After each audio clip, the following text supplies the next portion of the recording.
Welcome to Impact Founder, the stories that built us. I'm Kristen Darga here with my co-host. Travis Pockenstead. This- It's Monday. It's a very Monday, which I swear we say every single week.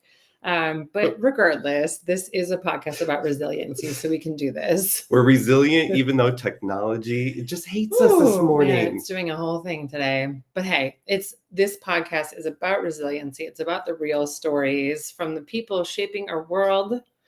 We're talking to founders, leaders, change makers, and we talk about the tough moments, the breakthroughs, and what it really takes to build something that lasts. So let's dive in.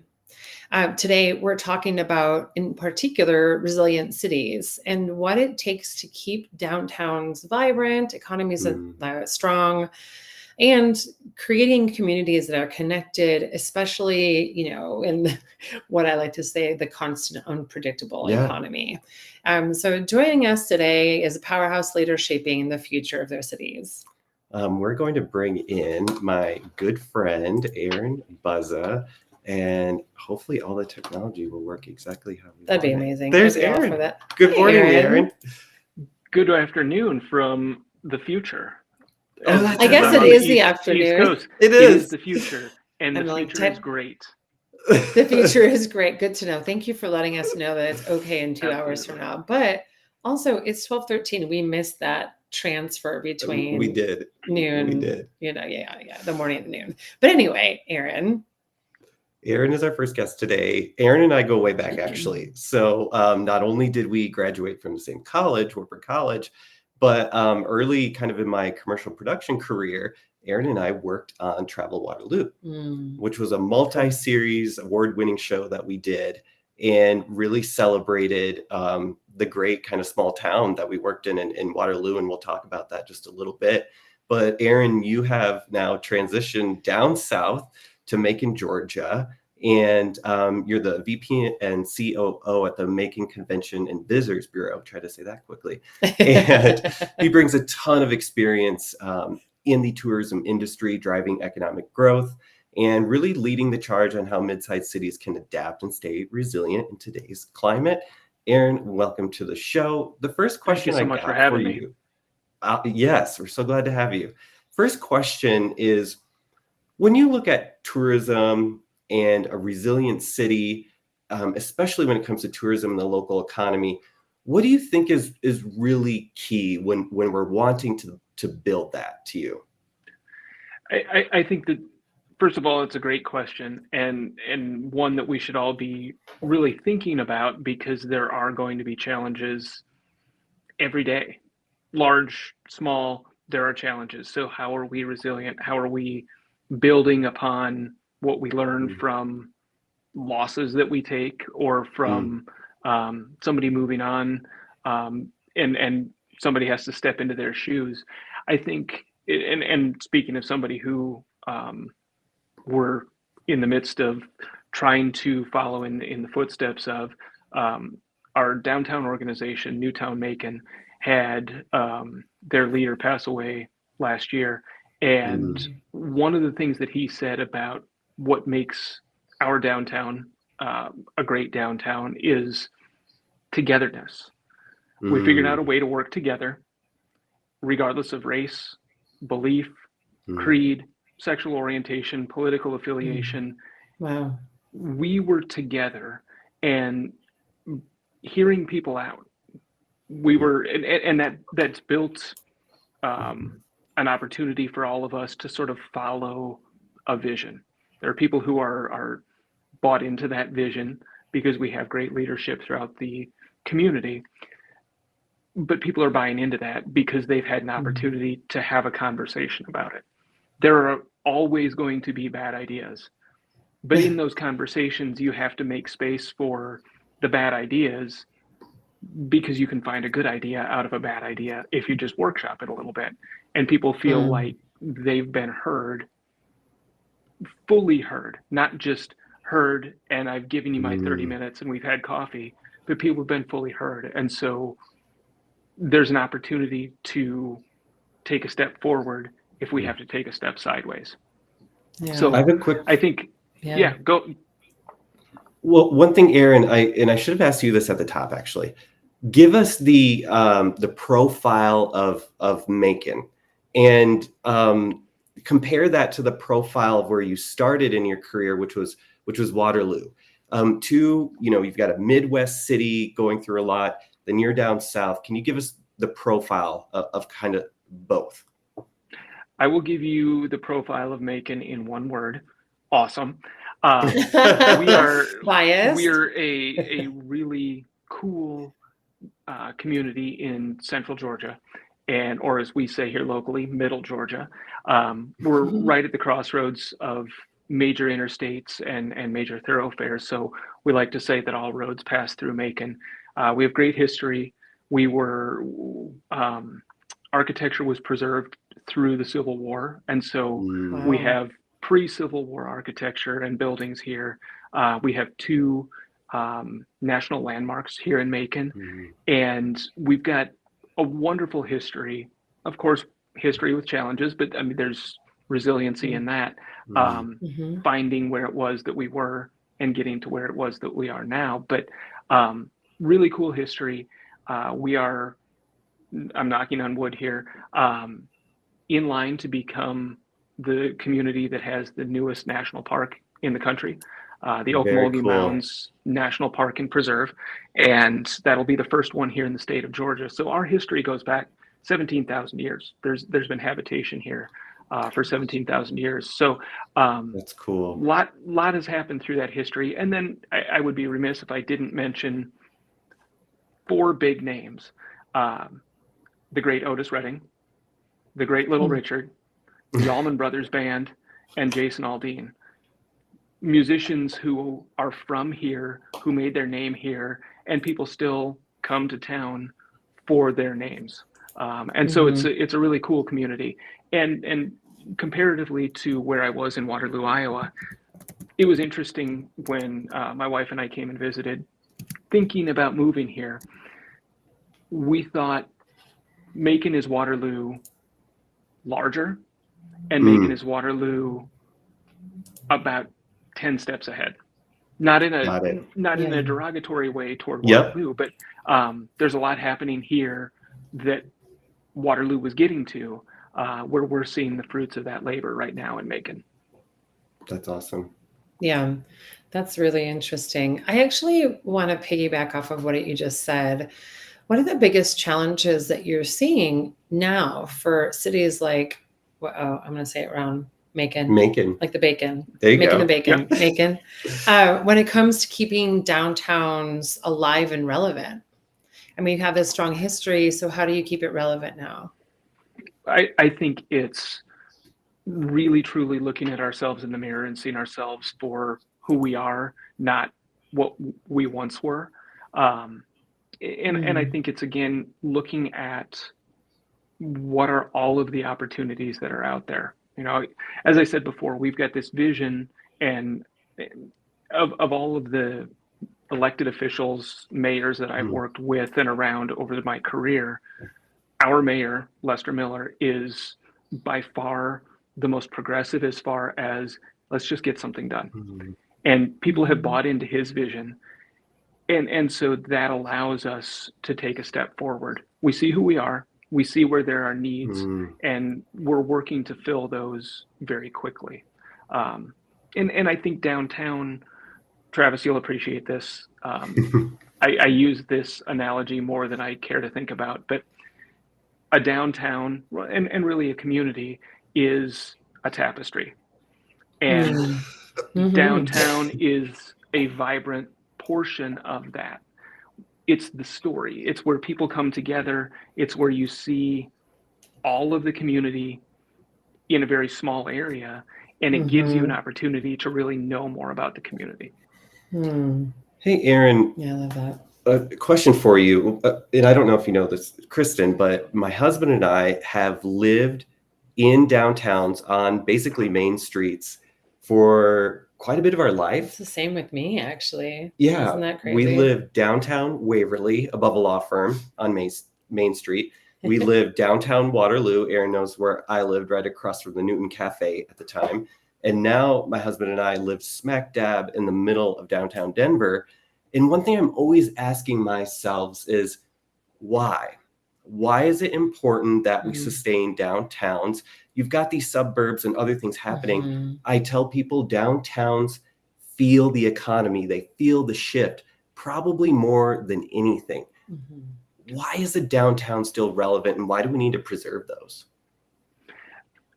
It's relevant because I understand that I'm going to make a very, very broad statement that isn't 100% true everywhere in the world. But if you go to a suburb of Denver or a suburb of Atlanta or a suburb of Minneapolis or pick another suburb, you don't necessarily feel anything unique because there's going to be the Mm. same chain coffee places, the same chain restaurants, the same chain retail. There's very little variation from suburb to suburb to suburb. Mhm. The downtown is where the community core is and where the community story is. Yeah. That's where people are themselves. That's where the community started. And so people still continue to congregate. And so you have an opportunity to find the character of your community in its downtown, which is why it's important to preserve it, because Mm. there's no other downtown Denver. There's no other Yeah. downtown Waterloo, Iowa. There's no other downtown Macon. And that's great because Mm. Mm. I want to go somewhere that's unique. I want to find that local restaurant. I want to find that locally owned bookshop. I want to be able to go into, it was interesting. We just had a comedian here who's from LA, originally from Portland. And he said he ran across a record shop here that was better than any he's ever been to, period. That's Wow. what you're going to find in a downtown is a core business like that that is unique to that place and that place only. I have a couple questions. I guess this one's not very profound, but why is that? And why is it that you find more unique Mm. businesses and stores in a downtown center versus a suburban area? What drives that?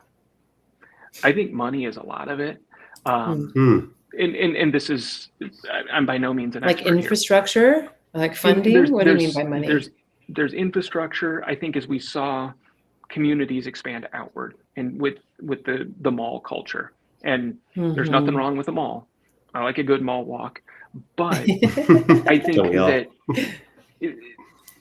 again, those are not unique, and Sears is Sears is Sears. Yeah. And really truly economically, having spoken to people about rents, it's sometimes much more advantageous to have your own storefront and have a unique four walls that you're in versus paying rent Right. to huge corporation.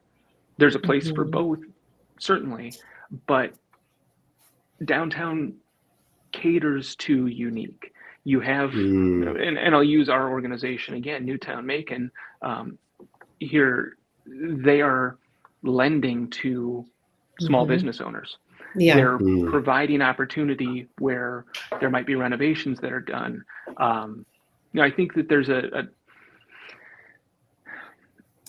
I think that people are proud of their community. Yeah. I know just having spoken to a few people here who own businesses in our downtown, Mhm. not even businesses, buildings in our downtown. They purchased them with no real intent other than to make sure that the wrong person didn't take it and tear it down to build, Mhm. something new. I think a downtown is a focal point for the community for a lot of different things, but downtown can be a focal point for preservation, restoration, and economic development Yeah. much more easily than outlying neighborhood might be. You're going to have a neighborhood store if you're lucky in a suburban area, but you have a much more focused geographic area to do that in the downtown proper, in whatever downtown you're in. Mhm. Yeah, that's really great to think about.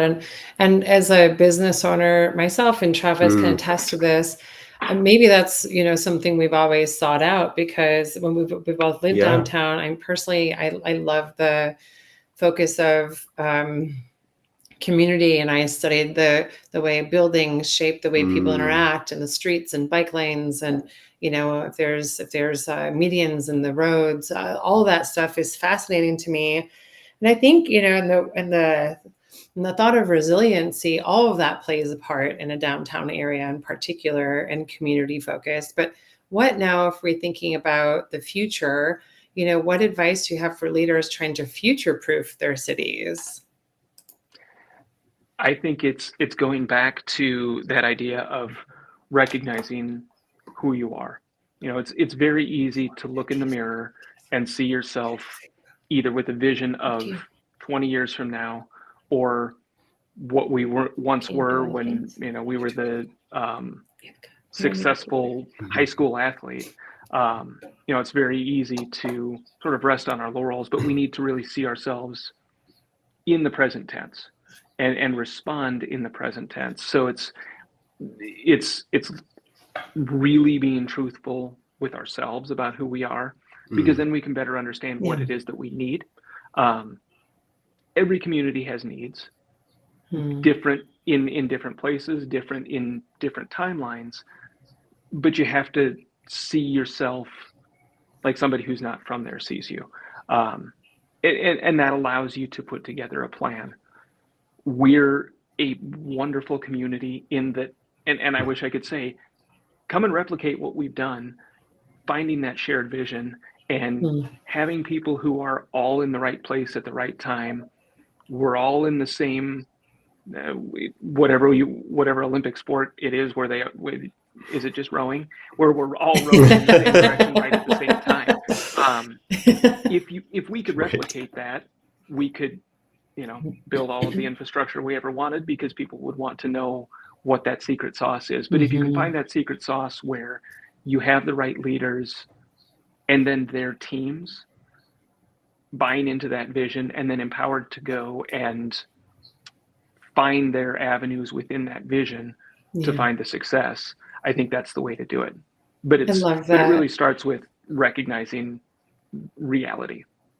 Yeah, I love that, Aaron. It makes me think of the question people always ask me. I've lived all over, right? I've lived in New York City. I lived in Brooklyn. I lived in Brooklyn, not New York City, but I lived in, the Upper Peninsula of Michigan. I've lived in San Diego, all over in a bunch of different areas. And people always say, could never live there. And they pick a place. And my response has always been, just find the heart of that spot.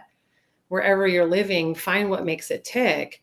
And that's what you focus on. That's what you enjoy about it, because that's what makes it special and unique, which is exactly what you said, and kind of, future-proofing your city, which is great.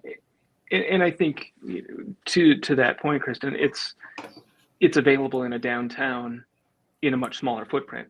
I don't have to drive 6 miles to get to a great restaurant, and then 16 miles to go to a great show. Those places are right next door to one another.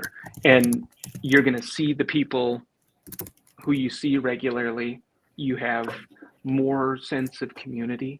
And I think, really on the heels of, we're still, I guess, on the heels of the COVID pandemic, having the opportunity to walk up and down the street and see people and talk to people in real life gives you a sense of community, whether it's you're a visitor and you're getting a hello from somebody, or I'm going to walk down the street and I'm going to see a bunch of people that I know, where I might go to a big box store because I need to get my very expensive groceries, and I'm never going to see anybody that I know, which is fine, because I can listen to my podcast and not be bothered. But it's great to not be listening to a podcast, walk 4 blocks to a restaurant or a theater or a meeting and see 4 or 5 people and know that I'm going to be 10 minutes late because I had really meaningful conversations. Yeah, that's great. Aaron, we're going to come back to you here in just a few minutes. So hang tight. We're going to have another great guest coming up here in just a second. And Aaron's going to join us back at a roundtable discussion. But Kristen, tell us who's coming up next after the break. Coming up next, we hear from Egtha Markulier, I practiced your name, Ekta. She is on the front lines of economic development right here in Denver. So don't go anywhere. We'll be right back.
Welcome back to Stories That Built Us.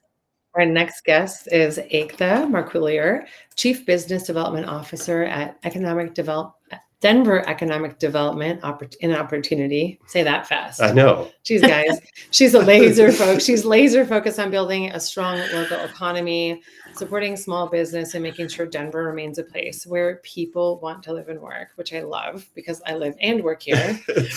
So welcome, Ekta. Hello, thanks for having me. We're so happy you are here and that we had all the technology work today. I know. And I'm super excited to have Ekta. She is a fixture here in Colorado. I actually got to know her through the SBDC in Colorado Springs. She rocked it, ran one of the best SBDCs in the country, was then under the Obama administration promoted to the Rocky Mountain. What did I say? Obama? Yeah, you said Obama. Hey, good guys. Let me skip forward. Sorry, a few administrations. The Biden administration. It actually represented the Rocky Mountain region. Did I get all that right? That is correct. Yes. Awesome. So let's just say Ekta has gotten around, and really has a good grasp of what's going on. So I want to start with, from your perspective, what do you feel makes a city resilient, a region? Give us some feedback on that. Well, thank you for having me, you guys. I really appreciate the opportunity. I've been around, say that in a good way, right? So in a good way. Development Center. I was the regional administrator for SBA. I've worked in sports, so sports industry before that. And now I am fortunate 3 weeks in with the city and county of Denver. So live in Colorado Springs, commute to Denver. Really just love the opportunity to bridge a gap and support our communities. I've lived through here during my positions through Waldo Canyon fire, Black Forest fire, the pandemic. We're in a restaurant recession right now is what we're saying. Restaurants are having a hard time. And I think, being leaders in Denver, obviously that's where I'm at, for my work day, but also heavily civically engaged in Colorado Springs.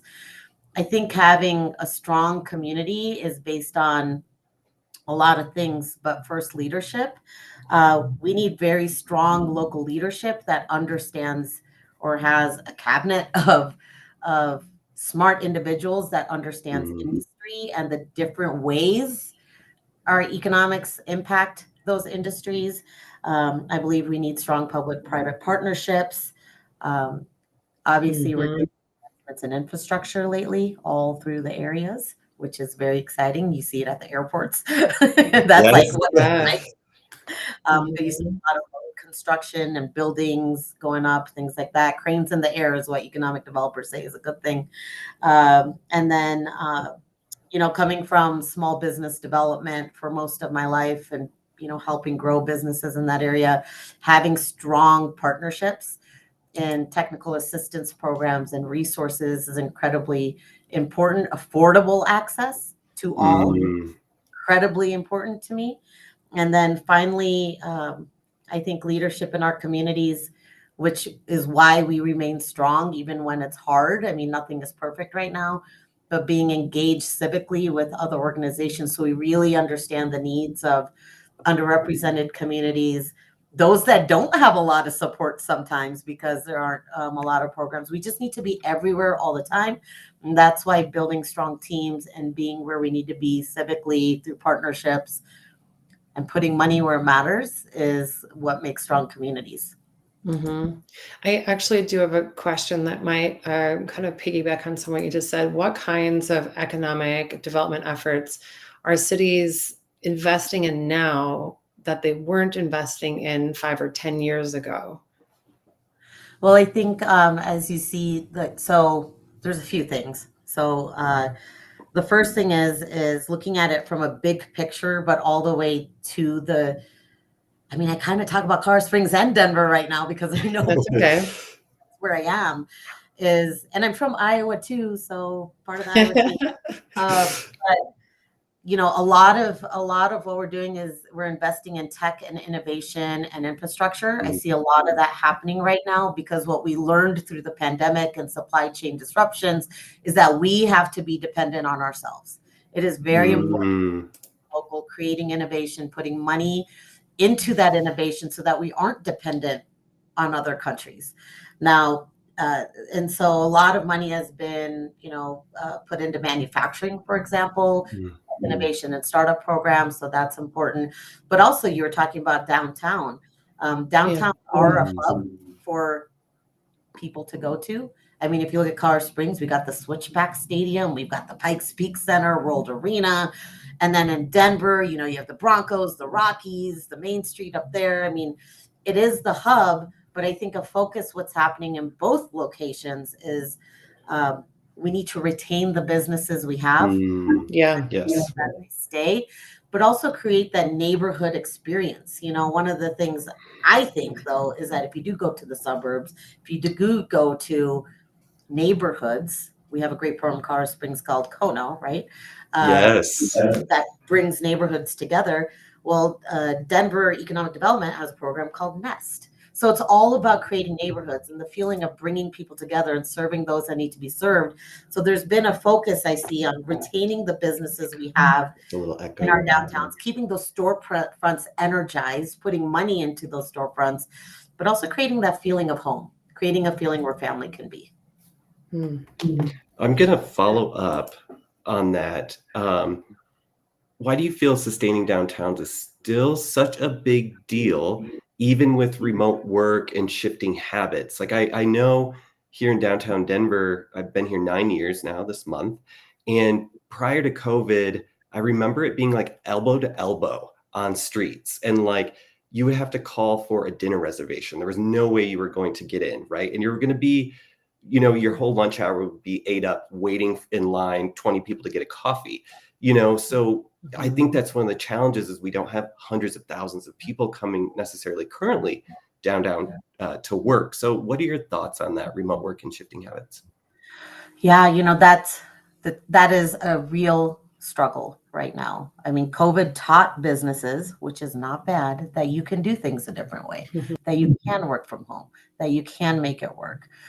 So what this is teaching us as business people, developers, economic development, small business supporters, whatever you want to call us, is that we have to find other ways to bring people downtown if it's not just I work in the office next door to my favorite restaurant.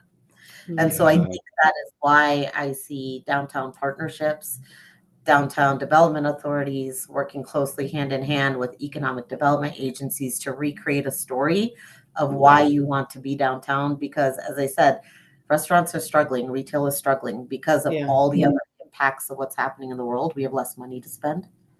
Although some of us spend money anyways, which we shouldn't. But for people to spend money, and how do we do that? And businesses will flourish if we can get people downtown to help be a part of a story. I don't know, that's a little fluffy, but if you're part of a story, if you're part of a community impact of some way, I mean, if you look at generational spending, people are spending money to be part of a unique story, to be where they are supporting something with social impact, for example. trying to fill that gap. And so it's really important that our downtowns flourish, because that has always been a hub of some sort for where activities happen. And we don't want to see empty storefronts. We need to bring people back in, and maybe it's not office space. So you see office spaces being recreated into apartments or art studios, music studios, podcast studios, whatever it is that needs to be done. There's been a lot of conversation about what do we need to do to pivot. Now, we shall now be prepared for the future if something like this happens again. But it does take money. It takes time. It takes, taxes. It takes a lot of people coming together to make downtowns flourish. So it's very important that we get back to that. And I think that's where the focus has been. We've got one more question for you before we go to another break and bring you back for the roundtable, which I am excited because there'll be 3 Iowans. Sorry, Kristen. It's okay. I'm from the Midwest. I mean, not Iowa, but I still count somewhere in there. Gosh, I'm trying to figure out the last question because I have one already, but I also, just with everything you just said, I'm kind of struck with this idea of reconstructing downtown to be a completely different use. Because the use of downtown has changed. In Denver as itself, I think you have the light rail as a commuter rail, right? It's not really meant to be a rail that allows downtown to move around.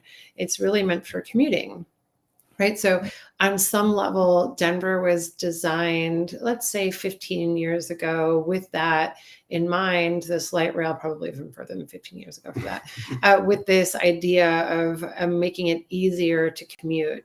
And then, a vibrant downtown for working. And now it's becoming this, the idea is to shift to a downtown that's more vibrant for living.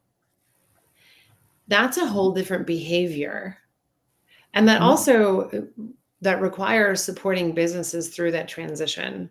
So I'm trying to think of, I'm obviously very engaged with that.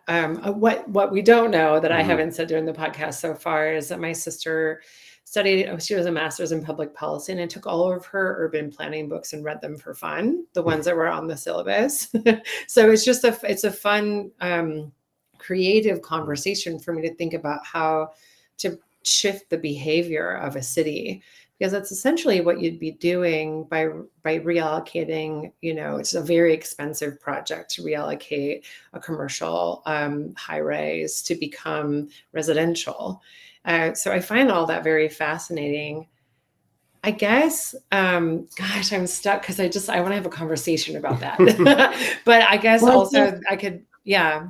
I think it is a big conversation, because how do you shift a culture? But I think it is what you build. I think it is what you put in. And I think it is the conversations that you have with the business community, and leaders need to do that. And they need to do it often, so they have a pulse on what to do to make that change. And I think like Colorado Springs and Denver and the Front Range, we have that sense of community already. We want to be there. We just need to invite that back. We need to create the feeling. And, whether it's e-bikes or scooters or the transportation that makes more sense, bike lanes, I don't want to get into the politics of things like that, because I'm new to some of these aspects. We can leave that on the shoulder there. I know, where do you put, but I think there's a passion from the people of our communities that want that. They want to be able to have a family night out and go to the game, or they want to do, and that's very much something you just need to build. And it does take a lot of money. It takes a lot of time. There's developers from all over in one city kind of thing. But I don't think the cultural shift will be hard if you build it, they will come. I think if you build it and you provide what communities need, at the end of the day, I think it works. And we've seen it work on main streets. That's why there's Main Street dollars from, the state of Colorado in creative district dollars. And placemaking dollars, facade improvement dollars, you know, Yeah. where do Yeah. you put that money, and where do you, like, if it's the focus of our mayors and our economic development agencies to make that happen, that's what they do. And that is literally what's happening right now. I know Colorado Springs has launched a whole thing for downtown, and so is Denver. Denver has all this construction Yeah. going on for a reason, so that patios can be larger to include more Yeah. people. So there's That's a lot great. of work. Yeah, that's really great. Thank you. I know that wasn't a question, but I didn't know how to ask a question around that. I just wanted to engage around it. So thanks for engaging with that. I do have a question about that, and then we have to move on to our next segment because Travis will give me the eyes soon. What do you know of a way the business community can become involved with the redevelopment or kind of the re-energizing of downtown? Good question. You know, Yeah, but- I mean, I can speak for maybe one CD more than the other right now, but Yeah, there that's okay. are commissions and there are boards and there's opportunities for the public to be a part of those conversations. I know that you can look at cities' websites and find all the opportunities to engage. And I suggest, as being part of programming that taught me this, is be a part of those conversations, but be a part of it with solutions, not just being Mhm. happy. Yeah. Or just really Exactly. happy. You want to be a part Totally. of Yeah. solution creating and driving those solutions. And there are lots of opportunities to do that, whether it's with the city or the county or partnerships. You know, there's a lot of community engagement opportunities. You just need to seek them out, like on the city's websites. Come to build, not to deconstruct. Yes. Anyway, I really appreciate your input on all of that. Real quick though, we're going to bring both of our guests back. So just a quick pause. We're going to have a round table looking at what the future of resilient cities looks like. So we'll get into that right after this.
Can I say that?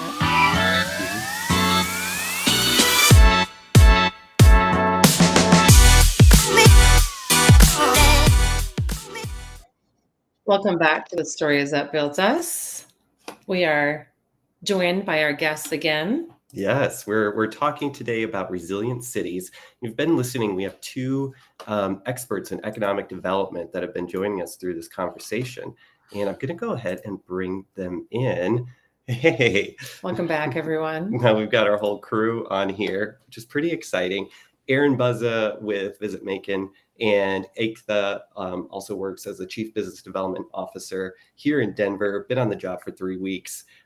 You've been listening sort of, Aaron, to this conversation that we've been having. And because we're all from Iowa, actually, I want to go. So growing up in a cornfield and growing up in small towns, it was really hard to kind of see a vision for what a main street would be. I have to admit, it was really hard at times, you know, growing up in rural communities, because, you know, maybe for 5 years you'd have a really vibrant downtown, and then the economy would change, and all of a sudden your entire downtown is boarded up. You know, so Aaron and Eiktha, now you having lived in Iowa and moved to sort of different regions, did you reflect on that all and see that difference when you sort of moved away? I'll jump in here and only to briefly clarify, Travis, I'm originally from Minnesota, so Midwest, lived in Iowa, not originally from the site. We got the Those were we got the who are two from ends. Iowa, and Well, Yes. and I grew up. Minnesota. I grew up on the Mississippi River in Iowa, so we were considered the big Mississippi. city compared to other towns in Iowa. So Bettendorf, Davenport, Rock Island, Moline, we've lived in those growing up. But I look back at it and I'm like, wow, Colorado Springs. I live in a huge city compared to Bettendorf, Iowa, back when I lived there. I remember when the mall was a bustling mall, Duck Creek Mall, and then towards the end of my time in Iowa, and it was much of a desert in that mall. I mean, I think there were some speed walkers and that's about it. So I remember seeing now, looking back and understanding, definitely I'm somewhat smarter than I was when I was of that age, but seeing how just changing environments can change the places where we shop and eat and things like that. Now looking back, I was like, I don't even know where the Main Street was growing up. I don't think there was a focus on I don't remember what that was. Yeah. Honestly. I remember going to the river and there's stuff over there, but I don't remember Main Street. Now I know what downtowns are. Yeah. I don't know what downtown Bettendorf was, but I know what downtown Colorado Springs is because we focus on those types of things. Aaron, any thoughts on that? I'll say, I think, maybe I was destined to be in the world of tourism, because my hometown of Lanesboro, Minnesota, 750 people or so when I was growing up, we saw 250,000 people a year come through because of tourism. And so having a plan that was sort of foisted upon us through a Rails to Trails program really helped us out. But having that clear picture of who we are as a community. Yes, there was still the hardware store. There was still going to be, the saloon where locals went, but really everything was focused on tourism. And so we didn't necessarily see the ups and downs in my lifetime. It was only sort of an upward trajectory because there were people who were moving to the community with a vision for arts and culture, with a vision for different cuisines. And I think at last count, and this is a while back, in a town of still under 1,000 people, within a 6 or 8 mile radius of downtown itself, which is 2 streets, there are 26 bed and breakfasts. So there's a lot of people still coming to Lanesboro. And it sort of goes back to that idea of what's your vision, what's your plan, and knowing what your strengths are. We had a rodeo in our small town every year, and it was amazing. That was the one time of the year that the entire city filled up. So we had 900 and some odd people that lived in Edgewood, and the rodeo would bring 5,000 people from Friday to Sunday.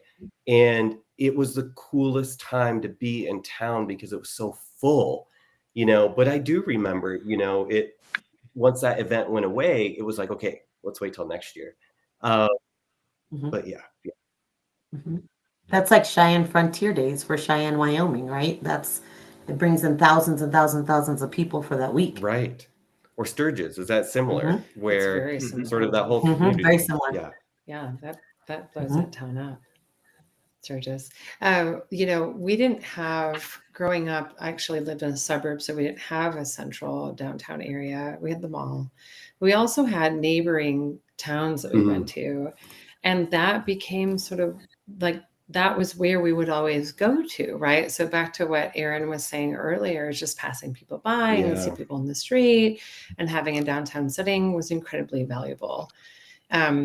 Gosh, I guess, why don't you ask the first question? Do you have a question for the team? Yeah, I think one thing that I would throw out is sort of people, what do you think currently with, we don't need to get into politics at all, but we can just leave it at the top to say that there is some current economic uncertainty. And I'm the chairman of the Symphony of the Rockies here, and I've been going back and forth with our team and saying, you know what?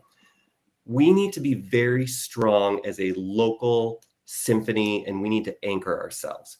Because I'm thinking, and Aaron, tell me if I'm right or wrong here, I'm thinking that this could be the time to go local, that if we do it right, that people will be staying within an hour or two of their home. And that's my hope with the symphony. I'm trying to be really positive and say, you know what? I still think we can get butts and seats. I think if we price it right, where people can, experience classical music at a good price, that, that we shouldn't worry too much. What are your guys' thoughts on that when you look at the current economic situation? I mean, Frontier Airlines CEO was on CNBC the other day talking about that domestic travel he's hopeful for, but international travel looks pretty dim right now. You want to start with you, Aaron? Okay. Well, I think keeping it local is definitely where it's at. 100%. We have to going to have. The good thing is people are investing more in their local communities because of everything happening. Definitely, the pandemic created an awareness that without our local communities, we are nothing. I don't know how else to say it. Like without that restaurant, we can't even order food. And our restaurants are one who's created the innovation of delivery. Like, look at that, right? But I think keeping it local is important. But on another note, a lot of much of what we depend on for lifestyle support or engagement is funded by grants. Funded by grants that may or may not be around. Right. And I have always said this, and I think everyone here will agree, you have to make sure that your fund base is diversified and does not depend on state or federal funding. You cannot depend on state. You could never depend on state and federal funding for the length of the existence of an organization. And you shouldn't have. Every organization should treat themselves as a business, as part of economic development, because you're a part of that story. And so I think a lot of people, once again, are like, oh no, what do we do? But this is what we've preached as people in this world of business development, however you want to call it. It's you've got to be self-sustaining. And that's where you have to tell strong stories and create an experience. Aaron, any thoughts on that?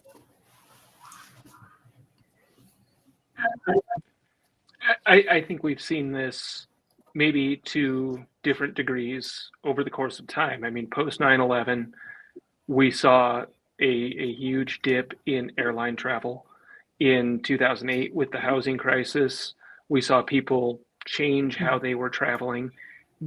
But through all of that, there's still an interest in getting away from home. And I'll make the pitch, because this is part of my job. It's healthy to get away from home. Even if it's go spend the night somewhere else that's not your own home, it's heart healthy. So, and studies have proven that out. But I think we see people maybe change habits as far as length of stay. Maybe it's adding a couple of days onto a convention you're attending, or spending a little bit of extra time following a child's sporting event, doing some things that are more leisure focused. But people are still going to travel. That through line is going to be here. Just how we make that happen is how things shift. And it will remain to be seen with gas prices and other, inflation and things like that. But I think domestic travel, more regional travel is probably the way more folks are going to be looking in this year anyway. If I were an international traveler, I would be jumping at the chance to buy a cheap flight.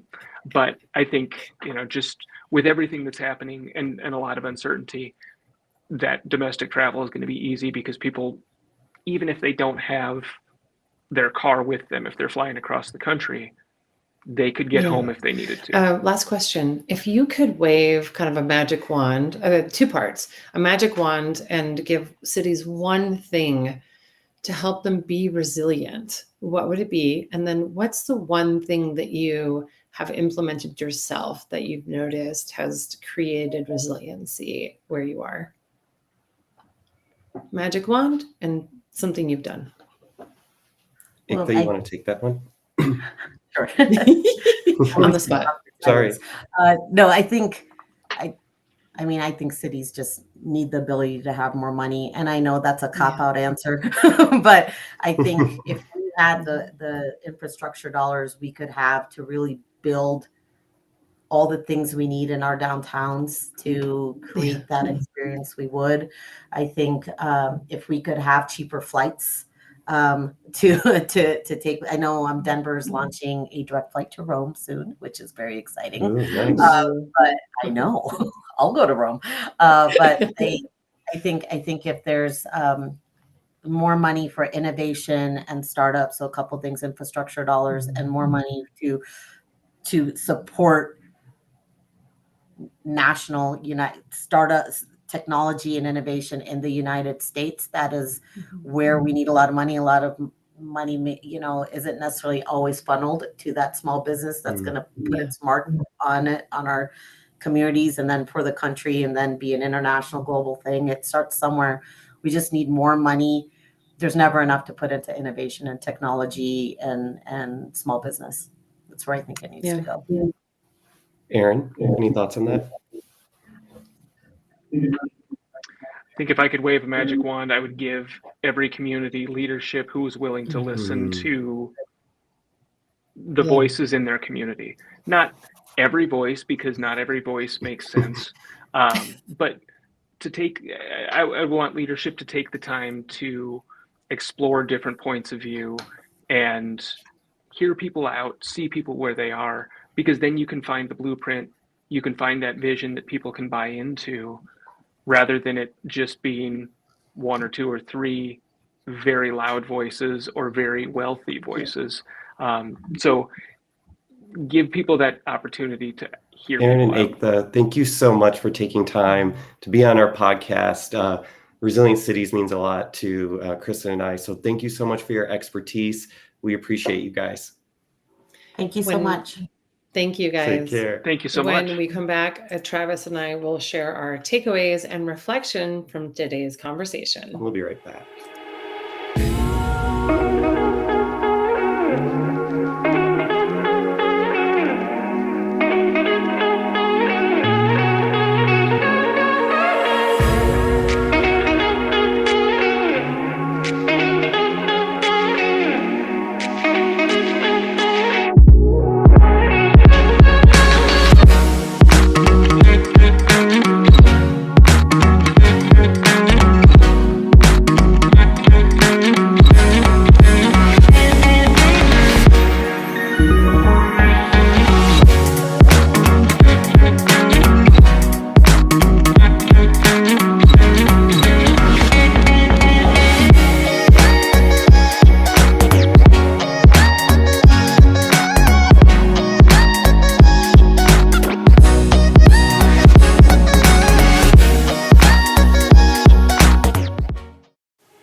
Welcome back to Impact Founder, the stories that built us. We've heard a lot today, from the challenges facing downtowns, downtown businesses, to the innovation that powers our local economies, which is massive for businesses and for growing as a community. Let's talk about what stood out and what we're walking away with. How about you, Travis? Okay, listeners and viewers, I'm going to read through my chicken scratches here because there was so much stuff. So I'll go just through a stream of consciousness here. One is downtown is where communities come together and where we share our story. And I think I love that because, well, I chose Denver because of its story. Yeah. You know what I mean? I chose Denver because of its Western culture that meets urbanism, that meets all these different things, and kind of a melting pot of people, if you will, So I think that really stood out to me. Another thing we heard consistently was having good leadership who was willing to listen. Yeah, that was a big one for me too. I think it ties into my work also, and that was one of my takeaways. Also, how do you read that? Oh, I know. You should see his notebook. It's really just tough. that I mean, you can he see probably here. should have been a doctor. I know. I work for doctors, but I'm not one. So Maybe it's transferring and penmanship. I guess my takeaways, oh gosh, I kept thinking about what Aaron said about leaders listening. And Mm, it's something that's top of mind for me lately, just in my work.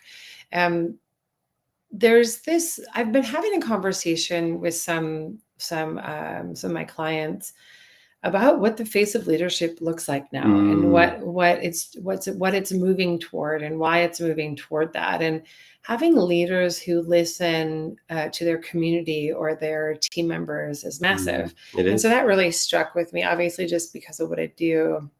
Well, and Aaron talked about too, I think they both alluded to that idea of there's a Yeah. lot of people shouting right now. And there's a lot of people that are Right. quite, angry with things, but I don't know if that necessarily channels the change we necessarily want. But I think if Yeah. we can take a deep breather and be reasonable with each other, then I think, we can create some meaningful I change. always, one of the coaching things that I say with clients when they're talking about team members complaining or Hmm. frustrations being aired is you're actually just listening to people's values and what's important to them versus listening to Wow. what they're angry about. Like if you listen to their anger, you might get angry. But if you listen to Mm, what's behind what they're saying, you're actually going to hear what's important to them. that is awesome. Yeah. Yeah. So I guess that's one of my takeaways. The other one, obviously, is just this tapestry, right? I'm right now, you can't see this, but we're looking out downtown. It's beautiful. Mm, If there wasn't backlit, we'd probably have that behind us. But it's like I'm looking into these office buildings thinking, are there anyone in there? Is there anyone in there? And I think that how do you shift behavior? ooh, And I think about this a lot in culture, right? How do you shift the behavior of the culture? You start creating it, and the mhm, behaviors create the culture. And so the behaviors that we've had have created this culture that shifted over the past clearly 5 years. And it's shifting even more now. So, how do you continue to develop a downtown or a center that's shifting around the mm, behaviors of people? And I think that's to me, I think, you build in a way that people already mm. desire specific things. So build around that. I want to add to your observation because I brought that up to somebody the other day. If you haven't been downtown, a lot of the architecture in new buildings lately has reflective windows for both energy and privacy and all these Yeah. things. But so are the Mhm. shops and stuff street level have that same reflective window. Mhm. So when you walk by during the day, Can't see you don't anyone. notice the ghost city-esque of it, Yeah, right? Because it's coming back. I want to, man, folks, I want to give Denver. I know I'm like that's okay. I get it. Yes. I want to give Denver a shout out because they have been working really, really hard, Hmm. right? Hmm. But I think when we reflect on more classic main streets, you see the brown paper on the windows, you see all of that. Yeah. But I think it's a little bit hidden here because of the architecture. Yeah. Yeah. I could see that. Well, I mean, this has been incredible. Yes. It's like I said before, I have some of my favorite books are urban planning books. So this is a creative, fun conversation for me and for as a business owner. Yeah. How do I find my community again? What does that look Mm, like now? So I do love, Ekta's recommendation of looking for boards and oh yeah, going on the city opportunities. website to find Yeah, opportunities to participate in rebuilding the city that you're a part of as a business owner, right? absolutely. So anyway, that We was shouldn't give wonderful. up on our downtowns. No, definitely not. Thank you for listening, Impact Founder, the stories that built us. We'll be back in a few weeks. Enjoy the day, everyone.